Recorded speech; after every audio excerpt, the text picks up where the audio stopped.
Selamat sore untuk Bapak Ibu dosen.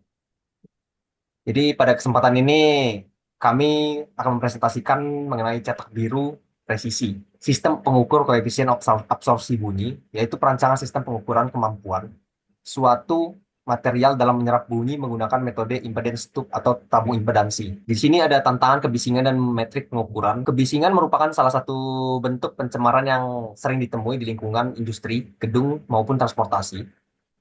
Untuk mengurangi kebisingan tersebut diperlukan material penyerap suara. Namun sebelum digunakan, kita harus mengetahui seberapa baik material tersebut menyerap bunyi.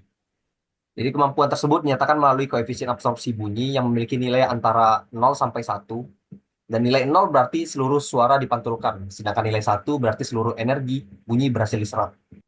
Untuk hukum keseimbangan energi bunyi, prinsip dasarnya yaitu EI sama dengan ER tambah ET tambah EA.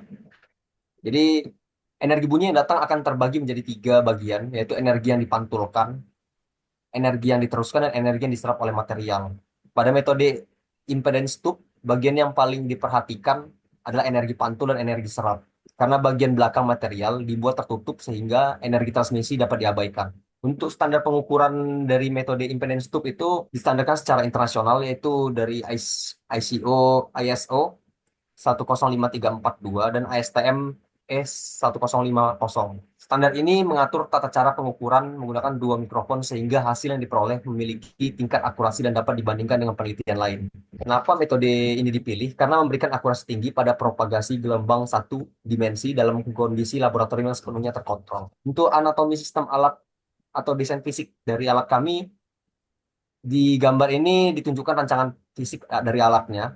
Komponen utamanya itu terdiri dari speaker sebagai sumber bunyi, tabung impedansinya sebagai media rambat gelombang, dua buah mikrofon sebagai sensor tekanan suara, lalu material uji yang diletakkan di ujung tabung, serta penutup belakang. Seluruh komponen ini bekerja bersama agar gelombang bunyi dapat diukur secara akurat. Baik, selanjutnya mengenai gelombangnya sendiri, itu penambatan gelombangnya itu dijelaskan seperti di gambar, di mana lambda di sini adalah panjang dari gelombangnya, serta beberapa konsentrasinya seperti kecepatan suara dan rumus propagasi. Dan di sini ditunjukkan frekuensi, perbandingan frekuensi dengan panjang gelombang, di mana ketika frekuensinya sedikit kecil, itu panjang gelombang itu sini pada gelombang terjadi fenomena standing standing wave, di mana ini adalah gelombang berdiri. Di sebelah kanan itu ada rumusnya, di mana rumusnya itu adalah E pangkat minus J K X, di mana A itu adalah datang dan B itu adalah pantul. Di sini juga ditunjukkan ada not dan juga anti not, di mana not itu adalah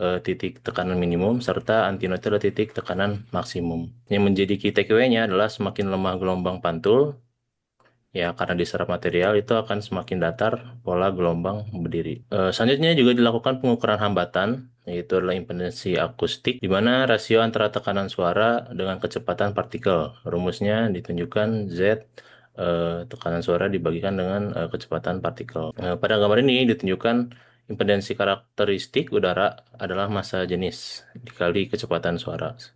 Dan di tengah-tengah ini ada threshold zone-nya di mana impedansi material mendekati angka 411,6.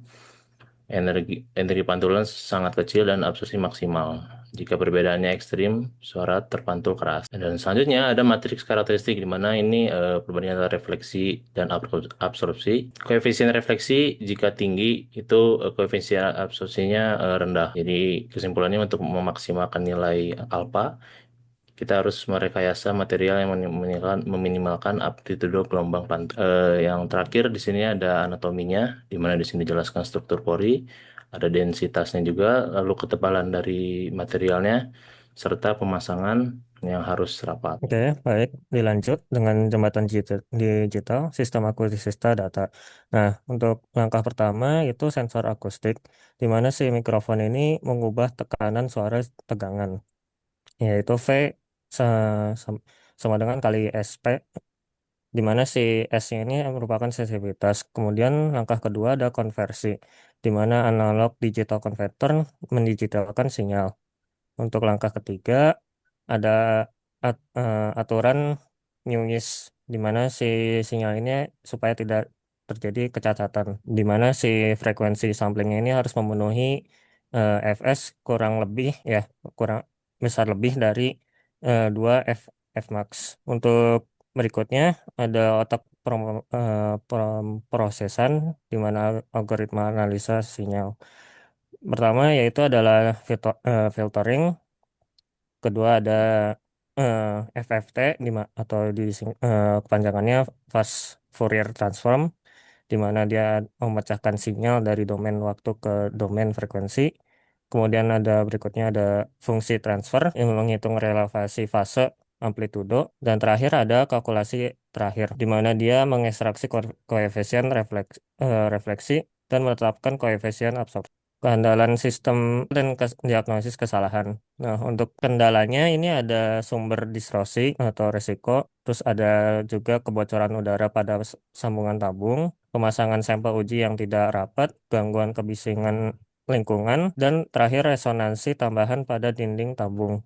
Nah, untuk meng- mengsolusi dari permasalahan tersebut, ya, kita harus mengkalibrasi sensitivitas mikrofon seharus yang presisi, kemudian amplitudo speaker penembak suara wajib stabil, dan terakhir, resolusi sistem akuisisi data harus memadai.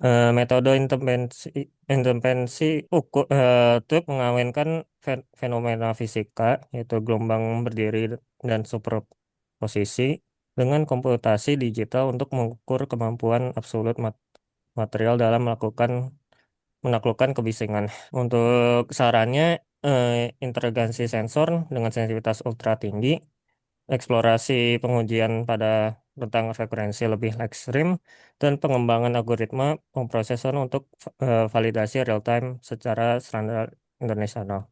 Baik, mungkin dari kelompok kami, sekian, terima kasih.